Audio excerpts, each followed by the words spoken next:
17 years ago, Anthony Warlow broke Australian box office records with his performance as the Phantom of the Opera. He performed the lead role for over a year and is back now to launch another season. Already the tickets are flying out of the box office with over 120,000 pre-sold. It seems Warlow's name is enough to sell out the show. Ray Martin caught up with him at rehearsals in Melbourne.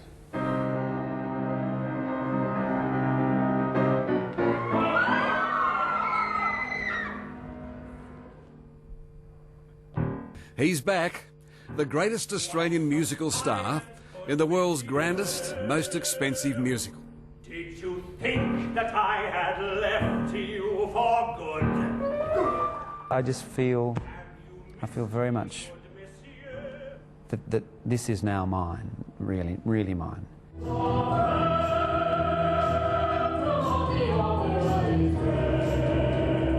Anthony Warlow knows that to play the Phantom is to play just about the greatest role there is on any stage.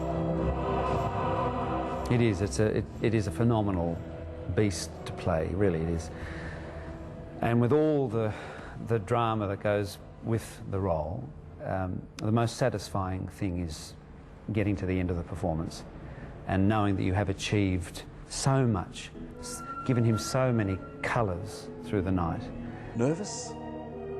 There was a famous saying by Katharine Hepburn, who said, "It's okay to have butterflies, but we have to teach them to fly in formation." And that's exactly what it's like. I think that now there's a gravity in my performance. I'm a lot more confident within myself as a performer, as a person.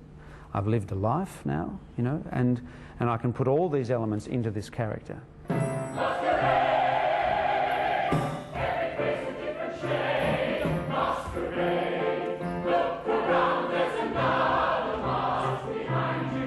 Anthony, I was waiting with bated breath. I knew Director Artie Masala comes from Chicago, but when it comes to the Phantom, well, he rules the world.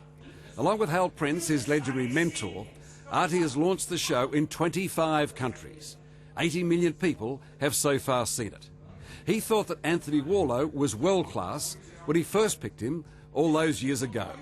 No question. And he was then, and even more so now. He brings he had extraordinary raw talent back then, and now still has all that talent and brings just an amazing array of experience to it. It's almost 2 decades since Warlow, the handsome young bloke from Wollongong, the Steel City, became the Phantom. And when he took off, he wasn't just the first Australian Phantom, he was the youngest Phantom anywhere in the world. Well, I rang Celia and I said, "I'm it." And then it was about the process of going, "Okay, I'm it. Oh God, I'm it. I've got to be it."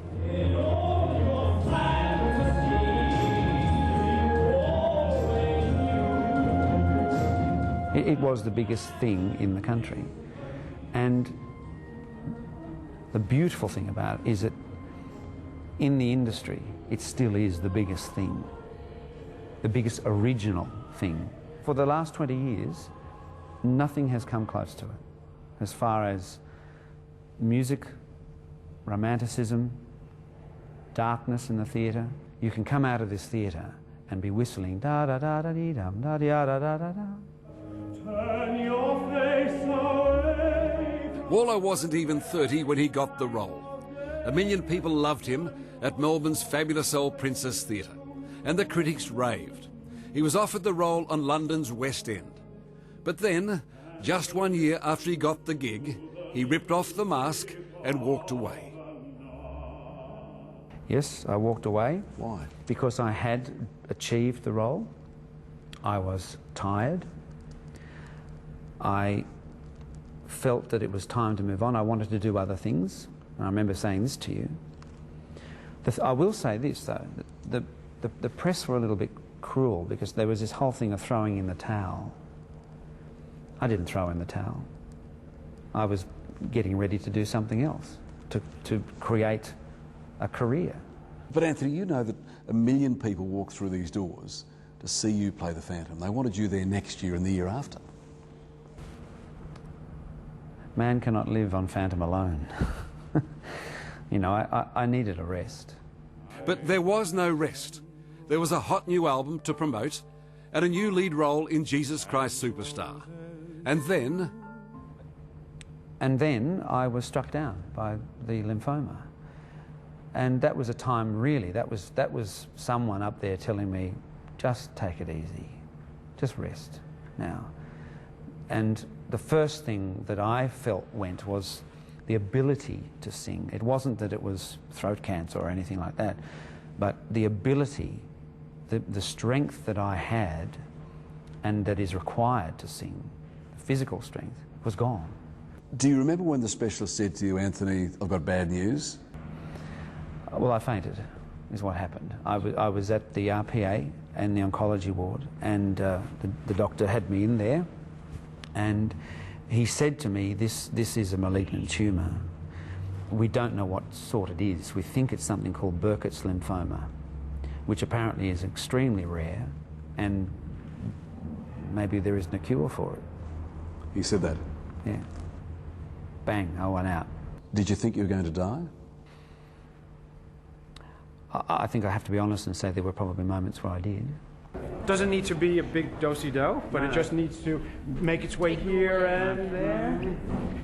When I was told, I was devastated. You know, I was a fan when I met him here, and then at that time listening to his first recording, which came out just then, and then a subsequent recording after that, I thought, oh my, what a terrible tragedy and what a loss. And then, you know, wow, He's back. what a miracle.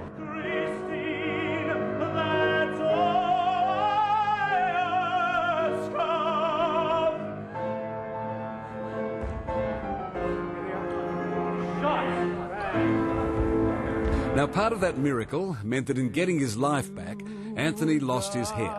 But he never lost his irrepressible sense of the ridiculous. Simon O'Donnell, the Test cricketer, who'd also beaten lymphoma, became Anthony's inspiration. There was two goals in my life. That was to have my voice back, and the second was to sing a song. So when he got better, Anthony kept a promise to sing a sad duet with Simon.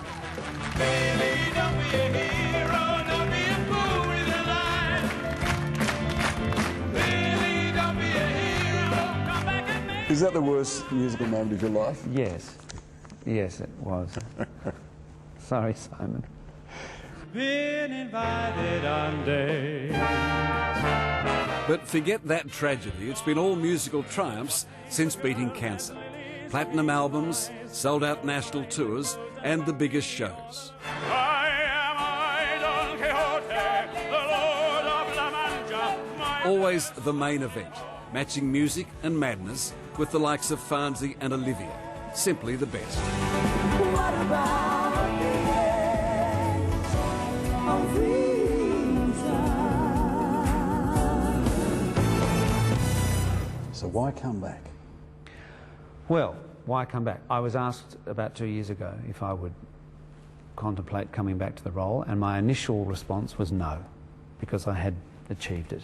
That was okay, but the one thing was about my daughter, who has never seen the stage show of the Phantom of the Opera. Phoebe's now 12. She's 12. Yep. She's never seen me do it. For Anthony and Celia, the greatest miracle of all was the birth of their daughter. Phoebe wants to be a dancer like these young women, but for the moment she stays well away from the public spotlight. I wanted her to know that I had achieved certain things in this industry that I was extremely proud of. This is what Dad did almost 20 years ago, long time before you were thought of. Is that putting pressure on you? No. No, sure. A little bit of pressure. I remember when my mum first said to me, she's like, you're going to be on stage with Anthony Warlow, and I sort of went, oh my gosh. He's really lovely, and he's so encouraging, and he appreciates, I'm a dancer, so he appreciates the dancing just as much as the singing, I think. Like, to actually be in the same room as him and to watch him, it's kind of like a bit out of reality at first. If the people around you don't care for you or don't care for the show, it's mud. Watching their eyes and watching their performances just bloom, it's extraordinary for me to be back doing this. And I have to say, this time around, I'm loving every minute of it. Tell mine, you will sing for me. having Artie here, of course, going back all those years, and you know, we both a little less hair.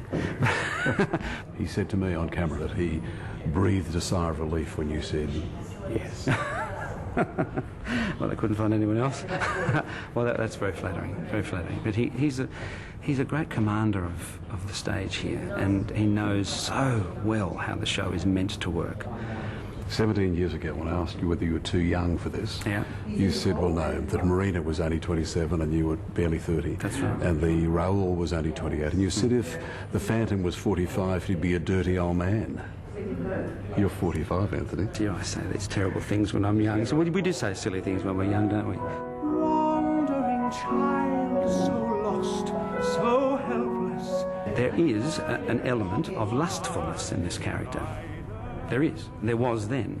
But that's perhaps more potent now. There's more sexuality in the performance now because I'm grounded. He said all that grace that you have is there. It's in here. He said, let's explore other areas. Yes. Stay tuned.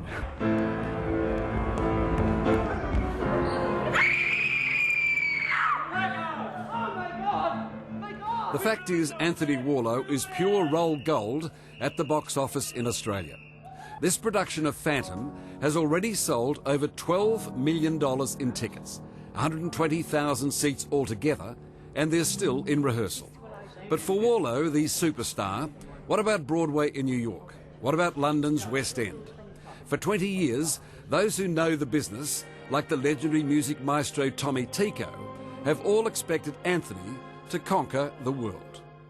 Yes, I think he is probably the next greatest star, international star that will come out of Australia, without a doubt. So you haven't ruled it out? If the right vehicle comes along, I'll be in there with flying colours, if it's right and the circumstances are right. And I'm not afraid of it anymore. What were you afraid of? I mean, you weren't afraid to walk out here as the youngest Phantom ever. No, I wasn't, but I was... There was a safety net, and that was Australia. But I don't think I've met anyone who's more confident when they get on stage than you, and yet you had some doubts whether you could do it in London or New York. Well, I suppose I was modest, and I suppose I thought, no, there's always got to be someone better in the wings. And there will be. There is. I know there is. But at the moment, this is my time. This is like, whether it's 10 or 20 years that I have, this is me now, and this is what I can offer now. Oh, Pete. So the theatre is the show, and that's why it's so wonderful to be back here at the Princess, which is, I think, one of the best theatres for it. As I said earlier, now I feel that I have ownership of it, and I've been allowed to feel that way by the company around me. There's an acceptance, an absolute acceptance. Not that there wasn't before, but, you know, I am the seasoned old crone now, so they better get it right.